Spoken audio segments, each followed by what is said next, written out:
जो हर व्यक्ति के जानने योग्य है उसे ही बताना चाहते हैं। प्रश्न उठता है कि सर्वज्ञ अरहंत ही क्यों हैं? क्या कपिल, जिसको सांख्य मत ने अपना इष्ट देव माना है, इष्ट गुरु माना है, क्या वो सर्वज्ञ नहीं है? क्या योगी गम में ज्ञान भी तो अतीन्द्रिय होता है, वो उसके सर्वज्ञता घटित नहीं होती? क्या बुद्ध भी तो सर्वज्ञ है? आप सिर्फ अरहंत को ही सर्वज्ञ क्यों कहते हो? वैसे सभी इस चीज़ को मानते हैं कि अनुमान से सर्वज्ञता की सिद्धि होगी। हम किसी को कितना ज्ञान है ये इंद्रिय प्रत्यक्ष से नहीं जान सकते। ज्ञान गुण इंद्रियों के द्वारा दिखाई नहीं देता है, उसके वक्तव्य से, उसकी कथनी से उसकी विद्वता गोचर होती है। तो अनुमान से ही ज्ञान का मापतौल होता है। तो संपूर्ण पदार्थों को साक्षात करने वाला अतीन्द्रिय प्रत्यक्ष ज्ञान सामान्यतः सिद्ध है, परंतु अरहंत की है कैसे है, इस बात को स्पष्ट करना है। किसी के, यह सर्वनाम शब्द है, किसी के भी सिद्ध हो सकती है सर्वज्ञता। सर्वनाम शब्द सामान्य का ज्ञापक है, किसी के भी सिद्ध हो सकती है अनुमान से, अरहंत के ही क्यों? समाधान सत्य है कि अनुमान से सामान्य सर्वज्ञ की सिद्धि होती है, अनुमान के बिना सर्वज्ञता सिद्ध नहीं हो सकती, पर अरहंत ही सिद्ध है। इसे आप किस प्रकार अनुमान के द्वारा क्लियर करोगे, स्पष्ट करोगे? आचार्य ने बताया अरहंत ही सर्वज्ञ होने योग्य हैं क्योंकि वे निर्दोष हैं, 18 दोषों से रहित, वीतरागी, राग द्वेष कषाय आदि का जिन्होंने उन्मूलन कर दिया है। पहले मोहिनी कर्म का क्षय होता है, उसके बाद सर्वज्ञता सिद्ध होती है। मोह क्षयात् ज्ञान दर्शनावरणान क्षयाच्च केवलम। अब जो जिनके पास संयम नहीं है, भोजन भी कई बार कर लेते हैं, जल भी कई बार पी लेते हैं, और राग इष्ट वस्तु के प्रति, पंचेंद्रिय विषय भोगों के प्रति उनका अनुराग भी है, द्वेष भी है, तो ये चीज़ें सब सदोष कथन हो गया। जिनमें ये किसी प्रकार का दोष न हो, आचार्य ने हेतु क्या दिया? अरहंत सर्वज्ञ योग होने यो तो प्रतिज्ञा वाक्य हो गया, पक्ष हुआ। हेतु क्या दिया? क्योंकि वे निर्दोष हैं, जिसमें 18 दोष पाए जाएं, क्षुतिपाशा जरातंक जन्मांतक व्यस्म्य न राग देश मोहाश्च यस्याप्ता सब प्रकृत्यते, ऐसा रत्नकर्ण श्रावकाचार्य में कहा। जो निर्दोषता यदि सिद्ध है तो आप अन्य को भी सर्वज्ञ मान सकते हो, पर निर्दोषता सिद्ध तो करो। ज्ञान आवरण, दर्शनान, मोहिनी और अंतराय 4 घातिया कर्म हैं, ये हमारे आत्मिक गुणों का घात करते हैं। इन 4 घातिया कर्मों से रहित यदि कपिल है तो हम उसको सर्वज्ञ मानने के लिए तैयार हैं, यदि बुद्ध है तो हम उनको सर्वज्ञ मानने के लिए तैयार हैं। लेकिन उस सर्वज्ञता तभी सिद्ध होगी जब इस प्रकार की निर्दोषता उनमें पाई जाए। कवलाहार हो रहा है, वस्त्र आवरण है, शरीर पर सब कुछ है, तो फिर गृहस्थों की तरह, मतलब उनका खान पान जो है ना, वेशभूषा उसी प्रकार से है, तो फिर वीतरागता कहाँ रही? और वीतरागता के बिना सर्वज्ञता हो नहीं सकती। आचार्य उदाहरण दे रहे हैं, अरहंत सर्वज्ञ होने योग्य हैं क्योंकि, हेतु क्या दे रहे हैं? वे निर्दोष हैं। जो सर्वज्ञ नहीं है वह निर्दोष नहीं है। धूम पर्वतोयम अग्निमान धूमत्वात् दिया था ना, जहाँ जहाँ धूम है वहाँ वहाँ अग्नि है, जहाँ जहाँ निर्दोषता है वहीं सर्वज्ञता है। यदि सर्वज्ञता है तो निर्दोषता अवश्य है, निर्दोषता के बिना सर्वज्ञता नहीं हो सकती। अविपक्षात व्यावृत्ति, रथ्या पुरुष पागल पुरुष है कोई, तो व्यतिरेक किससे बैठेगा? पागल पुरुष कुछ भी बोलता रहे तो क्या उसके वाक्य को हम प्रमाणता देंगे? क्या नहीं देंगे। जैसे रथ्या पुरुष अर्थात पागल, यह केवल व्यतिरेक हेतु जन्य अनुमान है। व्यतिरेक हेतु, व्यतिरेक मतलब विपक्ष से व्यावृत्ति होती है। अब रथ्या पुरुष के वचन को कोई प्रामाणिकता देगा क्या? क्यों? पागल सा है, उसका मस्तिष्क काम नहीं कर रहा है। आचार्य अब बता रहे, क्लियर कर रहे, और दोष कहेंगे किसे? दोष आवरण और राग आदि, ये दोष हैं। आवरण से लेंगे ज्ञानावरण, दर्शनावरण, और राग आदि से राग को उत्पन्न, रागी मोहिनी कर्म की पर्याय है। तो मोहिनी कर्म की पर्याय ही दर्शन मोहिनी, चाहत मोहिनी, इनका जो कार्य है सब राग द्वेष रूप में परिणत होता है। तो आवरण से ज्ञानावरण, दर्शनावरण, उधर क्या था मोहिनी और अंतराय। तो राग का प्रतीक हो गया मोहिनी। अब अंतराय कहाँ मिलेंगे? तो मोहिनी कर्म की सहायता के बिना अंतराय अपना काम नहीं करता। अंतराय हमें सुख दुख तब देगा जब मेरे साथ में मोहिनी कर्म भी मौजूद हो तब। आवरण और राग आदि ये दोष हैं, इनसे रहितता का नाम निर्दोषता है। जब तक अल्पज्ञ अवस्था है तब तक ज्ञानावरण है, तब तो अल्पज्ञ हैं। 12वें गुण स्थान तक अल्पज्ञता है। आपके कपिल हों, चाहे बुद्ध हों या कोई भी शंकर जी हों, शिव हों, इष्ट देव कृष्ण जी हों, कोई भी हो, आप उन्हें इष्ट देव मानते हो, पर हमें सिद्ध करके बताओ कि उनमें राग आदि यदि नहीं है कैसे सिद्ध करोगे? आवरण नहीं है कैसे सिद्ध करोगे? इंद्रियजन उनका ज्ञान है। जब तक इंद्रियजन ज्ञान है तब तक सर्वज्ञता कैसे बनेगी? अतीन्द्रिय ज्ञान में सर्वज्ञता बैठती है, और भी वो अतीन्द्रिय ज्ञान जहाँ सर्वद्रव्य पर्याय से केवलस्य, सभी द्रव्य और उसकी सभी पर्यायों को जानते हो। धर्म द्रव्य, अधर्म द्रव्य, आकाश द्रव्य, काल द्रव्य, ये द्रव्य तो हैं, पर क्या अरहंत देव को छोड़कर, वीतरागी जिनेन्द्र देव को छोड़कर, क्या उनके ज्ञान में वो धर्म द्रव्य, अधर्म द्रव्य, आकाश द्रव्य, काल द्रव्य, उनके ज्ञेय पदार्थ बनता है क्या? और भी बहुत सारे सूक्ष्म पदार्थ हैं जिनका कि उनके द्वारा जिनको वो नहीं जान पाते हैं। ज्ञानावरण कर्म का सद्भाव है इसलिए नहीं जान पाते हैं। और राग आदि की प्रवृत्ति भी देखी जा रही है उनके खान पान, रहन सहन, वेशभूषा से। कार्य को देखकर कारण को जाना जाता है। कार्य हेतु धुएं को देखकर अग्नि को जाना ना। तो जब वो कभी भी भोजन कर लेते हैं, कभी भी जल पी लेते हैं, कभी भी मतलब उनका और वस्त्र आवरण से सहित हैं, तो सर्दी गर्मी आदि का अनुभव करते हैं, वो राग है शरीर, तब तो वस्त्र धारण करते हैं, आवरण बिस्तर आदि का प्रयोग करते हैं। कार्य को देखकर कारण को निर्दोषता सिद्ध होती ही नहीं है। अन्य में हेतु क्या बनेगा? निर्दोष हेतु, होने पर होना, नहीं होने पर नहीं होना। अन्वय और व्यतिरेक पूर्वक हेतु होना चाहिए। अब हमारे आचार्यों ने जो उदाहरण दिया कि अरहंत सर्वज्ञ है क्योंकि वे निर्दोष हैं। च्युति पासा जरातंक करके भी श्लोक बताया रत्न साहब का आचार्य। उन 18 दोषों से जो रहित है वही सर्वज्ञ हो सकता है, वही वीतरागी है। तो ये चीज़ अब आप अपने उदाहरणों से अब अपने अन्य मतों में, एकांतवादियों में, चाहे वो सांख्य हो, न्यायिक हो, वैशेषिक और बुद्ध हो, उनमें इस प्रकार की निर्दोषता सिद्ध होती नहीं है। जब उनका हेतु निर्दोष सिद्ध नहीं होता है, अन्वय व्यतिरेक नहीं बैठता है, तो फिर हम कैसे कह सकते हैं कि कपिल भी सर्वज्ञ हैं, बुद्ध भी सर्वज्ञ हैं, कृष्ण जी भी सर्वज्ञ हैं, विष्णु महात्मा सिद्ध सर्वज्ञ हैं? कैसे कह सकते? जब तक जिनके जिनके इंद्रियजन ज्ञान हो रहा है उनके सर्वज्ञता नहीं बैठेगी। हमारे जैन मत में भी सहस्त्र नाम जो दिया है, जो आप पाठ करते हो प्रतिदिन, मतलब सहस्त्र नाम पाठ करते हैं, उसमें बुद्ध नाम भी आता है और अभी विष्णु नाम भी आता है, अर्धनारीश्वर आदि अनेक नाम आते हैं। तो हमारे आचार्यों ने उनको जो सिद्ध, उसी नाम को आप लेते हो, लेकिन बुद्ध तो तब बनेगा, बुद्ध माने सर्वद्रव, सभी द्रव सही पर्यायों को जानने पर ही सर्वदेश मतलब ज्ञान की पूर्णता सिद्ध होती है। चरम सीमा मतलब कुछ भी ऐसा शेष नहीं रहा जिसको नहीं जानते हो। 6 द्रव 7 तत्व 9 पदार्थ, सभी द्रव सही पर्यायों को जानना, ये केवल ज्ञान में ही बन सकता है, अल्पज्ञता में नहीं बन सकता। तो किंचित भी यदि अज्ञानता रह गई, अल्पज्ञानी है, तो वहाँ सर्वज्ञता नहीं बनेगी। आवरण की चर्चा उनके ग्रंथ में है ही नहीं। जैसे विष्णु का अर्थ दिया है, ज्ञान की अपेक्षा सर्वव्यापी है। लोक अलोक सभी जिनके ज्ञान में झलकते हैं, वो विष्णु शब्द का अर्थ होता है व्यापक।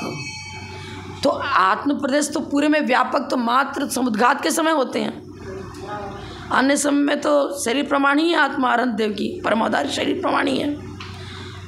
अब विष्णु का अर्थ है सर्वव्यापी। तो तो उनका ज्ञान लोक आलोक में व्यापक है, इस प्रकार से उनको विष्णु संज्ञा दी गई। अब ब्रह्मा को तो ब्रह्म शब्द का अर्थ था शुद्ध आत्मद्रव्य, घातिया कर्म से रहित, और घातिया दोनों कर्म से रहित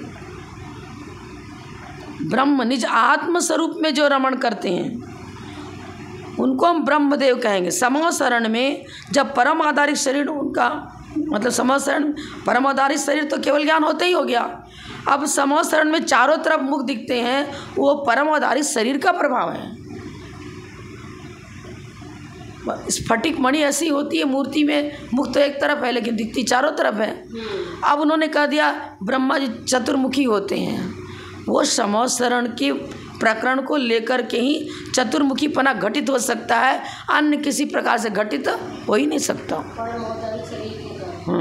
परमोदारित शरीर में बताया है सब धातु विवर्जित शुद्ध स्फटिक संकाशम तेजो मूर्तिमयम वपु जायते क्षीण दोषस्य सब धातु विवर्जित। परमोदारित शरीर क्या क्या बताया, सब धातु से रहित हो जाता है। केवल ज्ञान होने पर वो वितरागी हो गए, सर्वज्ञ हो गए, हितोपदेशी हो गए, तो उनका आंतरिक गुण हुआ। पर शरीर कैसा होता है, परमोदारी जायते क्षीण दोषस्य, सब प्रकार सब धातु से रहित होने के बाद स्थूल स्फटिक के समान उनका परमोदारी शरीर होता है। और उसके कारण से ऐसा होता है कि चारों तरफ मुख नजर आते हैं, लेकिन वास्तव में उनके चार मुख नहीं, समचतुरस संस्थान है। अब फिर बता रहे हैं मुख जैसा एक सुंदर आकृति होनी चाहिए मनुष्य की, मनुष्य पर्याय में रूप लावण्य जैसा सुंदर होना चाहिए, वैसा ही होगा। ये मतलब चारों तरफ मुख होना हो, कह लो चारों तरफ मुख तो वो में नहीं सुना गया है। एक कान लंबे होते हैं, दांत लंबे होते हैं, सूंड के हाथी का सूंड जैसा होता है, पूँछ होते हैं, ऐसी रचना कुबो भूमि में है। विद्रूपता तो है ही नहीं यार तीर्थंकर के अनंत भगवान के, ये विद्रूप की चर्चा हो गई। चतुर्मुख होना, देवों का भी सुंदर रूप होता है, तो चार मुख होते हैं क्या, सवाल ही नहीं। विक्रिया से कुछ भी बना लो, बात अलग है। आवरण और राग आदि ये दोष हैं, और इनसे रहितता का नाम निर्दोषता है। वह निर्दोषता सर्वज्ञता के बिना नहीं हो सकती है, क्योंकि जो किंचित है अल्पज्ञानी है उसके आवरण आदि दोषों का अभाव नहीं है। अतः अरहंत में रहने वाली यह निर्दोषता उनमें सर्वज्ञता को अवश्य सिद्ध करती है, और यह निर्दोषता अरहंत परमेश्वरी में उनके युक्ति और शास्त्र से अविरोधी वचन होने से सिद्ध होती है। और भी क्या बताया, युक्ति से और शास्त्र से आगम से उनके वचन में कहीं भी विरोध नहीं आता है, अविरोधता, इसलिए उनकी वाणी। अब क्या बताया था हमारे आचार्य ने, वचन प्रामाणिक होना चाहिए। वचनों की प्रमाणता से वक्ता में प्रमाणता आती है। जिनेंद्र भगवान वितरागी हैं, किसी के प्रति राग द्वेष है नहीं, पक्षपात की भावना है नहीं, उनकी वाणी निर्दोष इसलिए है कि वो सरागी नहीं है, वितरागी हैं, और वचनों में कहीं भी परस्पर विरोध नज़र नहीं आता है। युक्ति और शास्त्र, युक्ति किसे कहेंगे, आगमानुसारणी बुद्धि युक्ति। हम नए से प्रमाण से निक्षेप से किसी प्रकार से युक्ति देकर उनके वचनों को खंडित नहीं कर सकते। आगम किसे कहते हैं, आ मने समन्तात, गम माने जानना, हर पहलू से वस्तु के स्वरूप को जानना, निश्चय से वस्तु का स्वरूप क्या है, व्यवहार से क्या है, प्रमाण न्याय निक्षेप आदि जो भी तत्वाश्रुत में चर्चा करी है वो सब वस्तु स्वरूप को जानने की विधि बताई है। तो किसी विधि का प्रयोग करो, जिनवाणी भगवान की वाणी में कहीं दोषपना सिद्ध होता ही नहीं है, निर्दोषता ही है। इसलिए उनके वचनों में प्रमाणता है, और वचनों में प्रमाणता तभी हो सकती है जब वो वीतरागी और सर्वज्ञ हो तब। अब बता रहे हैं युक्ति और शास्त्र के अविरोधी वचन भी उनके द्वारा माने गए मुक्ति, संसार और मुक्ति, संसार के कारण तत्व, मोक्ष के कारण तत्व, और भी अनेक धर्मयुक्त चेतन अचेतन तत्व अपने अपने स्वरूप को लिए हुए। अचेतन द्रव्य जैसे धर्म द्रव्य का स्वरूप क्या बताया, गति हेतुत्व, अधर्म द्रव्य का स्वरूप बताया क्या, अधर्म स्थिति हेतुत्व, काल द्रव्य का वर्तना हेतुत्व, आकाश का अवगाहनत्व, तो चेतन अचेतन दोनों पदार्थ तो उनके ज्ञान में झलकते हैं ना, और अपने अपने स्वरूप के लिए झलकते हैं, और किसी भी प्रकार से उनको हम खंडित नहीं कर पाते हैं। हर प्रकार से उनके वचन सिद्ध हैं। तात्पर्य है कि अरहंत के द्वारा उपदिष्ट तत्वों में प्रत्यक्ष आदि प्रमाणों से कोई बाधा नहीं आती। यथार्थता है, जब वक्ता यथार्थ है तभी तो उसके वचन भी यथार्थ होंगे। इसलिए यथार्थ वक्ता होने से वो निर्दोष हैं, यथार्थ तथा निर्दोष होने से सर्वज्ञ हैं। यहाँ समव्याप्ति है, एक तो विषम व्याप्ति होती है, सम व्याप्ति। जहाँ जहाँ चेतना है वहाँ वहाँ जीव है, जहाँ जहाँ जीव है वहाँ वहाँ चेतना है, जहाँ जहाँ निर्दोषता है वहाँ वहाँ सर्वज्ञता है, जहाँ जहाँ सर्वज्ञता है वहाँ वहाँ निर्दोषता है। कैसे भी ले लो आप, तो ये व्याप्ति बैठती है। अब कपिल आदि में भी वह संबंध संभव है क्या? नहीं। कपिल आदि सर्वज्ञ नहीं हैं, क्योंकि वे सदोष हैं। उनको ज्ञानावरण, दर्शनावरण, मोहनी और अंतराय चारों कर्म उनके पास मौजूद हैं, और उदय में भी मोहनी कर्म है, ज्ञानावरण, दर्शनावरण आदि का उदय है। इसलिए आपको कैसे उदय है? उनके वचनों में प्रमाणता, एकांत पक्ष के लिए उनके वचन है वो खंडित हो जाते हैं। उसमें कहीं अव्याप्ति दोष, कहीं अतिव्याप्ति दोष, कहीं असंभव दोष, फिर अन्वय व्यतिरेक भी युक्ति हेतु जो वो हेतु देते हैं अपने मत की सिद्धि के लिए, उसमें अन्वय व्यतिरेक नहीं बैठता। तो युक्ति और शास्त्र से विरोधी वचन उनका होने से हम उनको सर्वज्ञ नहीं कर सकते। युक्ति और शास्त्र से विरोधी कथन करने वाले हैं, इसलिए कपिल आदि में सर्वज्ञता घटित नहीं होती। युक्ति और शास्त्र से विरोधी वचन करने वाले भी इस कारण से हैं कि उनके द्वारा माने गए, उन्होंने मोक्ष का स्वरूप बताया, तत्व अपना अपना माना हुआ उनका तत्व है, वो भी घटित नहीं होता। एकांत पक्ष में किसी भी तत्व की सिद्धि नहीं होती, किसी पदार्थ का स्वरूप स्पष्ट नहीं होता, प्रमाण से बाधित होता है, अतः वे सर्वज्ञ नहीं हैं, अरहंत ही सर्वज्ञ हैं। समंत भद्राचार्य ने लिखा है, हे अरहंत, वह सर्वज्ञ आप ही हैं, क्योंकि आप निर्दोष हैं। निर्दोष इसलिए हैं कि युक्ति और आगम से आपके वचन में कहीं विरोध नहीं आता। युक्ति तथा आगम से उनमें कोई विरोध नहीं आता, और वचनों में विरोध इस कारण से नहीं आता कि आपके द्वारा प्रतिपादित मोक्ष तत्व हो, 6 द्रव्य 7 तत्व 9 पदार्थ कोई ले लो, प्रमाण से बाधित नहीं होते हैं। अनेकांत और शादवाद के द्वारा जो वस्तु स्वरूप का प्ररूपण होता है वही यथार्थता नजर आती है। एकांत पक्ष को लेकर वस्तु को एक धर्मात्मक मानने वाले में प्रमाणता सिद्ध हो ही नहीं सकती। लोक व्यवहार में वस्तु एक धर्मात्मक नज़र नहीं आता है, कुटस्थ नित्य भी नहीं नजर आता, सर्वथा क्षणिक भी नजर नहीं आता है, और गुण और गुणी सर्वथा अलग हो ये भी किसी प्रकार से युक्ति से सिद्ध नहीं होता। तो अन्य मतों में एकांतवादियों का स्वकीय अपना विचार है, और उन विचारों में मतलब दोष आ जाने के कारण उसे प्रमाणिकता नहीं दी जाती। ना वो प्रत्यक्ष से भी बाधित होता है उनका कथन, अनुमान से ही बाधित होता है, और आगम से ही बाधित होता है, और हर प्रकार से प्रमाण मतलब तर्क आदि से भी बाधित होता है। तो बाधित हो जाने के कारण फिर उनके सर्वज्ञता कैसे बनेगी? निर्दोषता के बिना सर्वज्ञता होती नहीं। इसलिए अरहंत ही सर्वज्ञ हैं, अन्य में सर्वज्ञता सिद्ध नहीं होती। एक बात ये बताई, फिर और बताते हैं कि आगम प्रमाण का लक्षण। आगम कहते किसे हैं? आप्त के वचनों से होने वाले अर्थ ज्ञान को आगम कहते हैं। आप्त माने वीतरागी, सर्वज्ञ हितोपदेशी जो जिनेंद्र देव हैं, चाहे वो तीर्थंकर हो या सामान्य केवली हो, आप्त के वचन ये बहुत महत्वपूर्ण विशेषण है।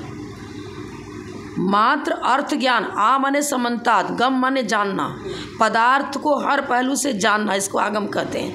लेकिन इतना ही नहीं कहा उन्होंने, मात्र व्युत्पत्ति अर्थ नहीं लिया। व्युत्पत्ति अर्थ क्या हुआ? आ माने समन्तात, गम माने जानना, गच्छतीति गौ, जो पदार्थ का हर पहलू से ज्ञान करावे उसे आगम कहते हैं। अब आप्त के वचन से होने वाला अर्थ ज्ञान ही आगम है, अन्य को आगम नहीं कह सकते। क्यों? वस्तु है अनेक धर्मात्मक, और आप उसको सर्वथा नित्य सर्वथा अनित्य घटित करो। आपने कहा देखो पानी में बुलबुला उठ रहा है ना, उठता है मिटता है, जल में लहरें उठ रही हैं ना, मिटती है मिटती हैं। ये दृष्टांत क्या वस्तु स्वरूप का निरूपण कर रहा है क्या?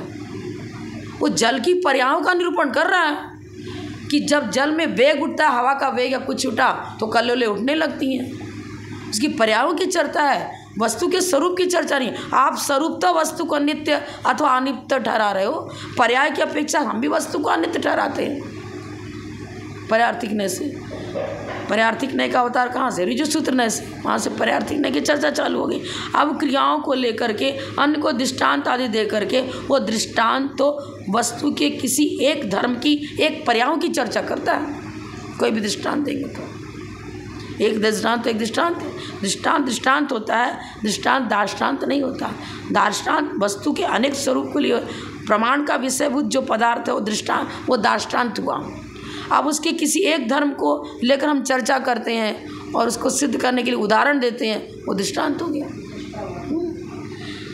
यहाँ आगम या लक्ष्य है और शेष उसका लक्षण है। आगम स्वरूप किसका बताया जा रहा है? आगम किसे कहते हैं? वो लक्ष्य हुआ। उसका लक्षण क्या बताया? आप्त के वचनों से होने वाला ज्ञान।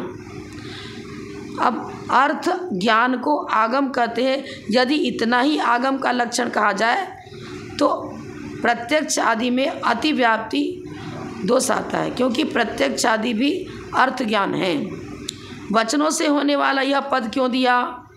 वचनों से होने वाले अर्थ ज्ञान को आगम का लक्षण कहने में भी स्वेच्छापूर्वक किसी के द्वारा कहे हुए भ्रमजनक वचन जो है, सोए हुए व्यक्ति कुछ बड़बड़ा रहा है, पागल व्यक्ति कुछ बोल रहा है, नदी के किनारे फल है जाओ ले आओ इत्यादि कुछ भी शब्द बोल रहा है, तो इन सब में अतिव्याप्ति दोष हो जाएगा।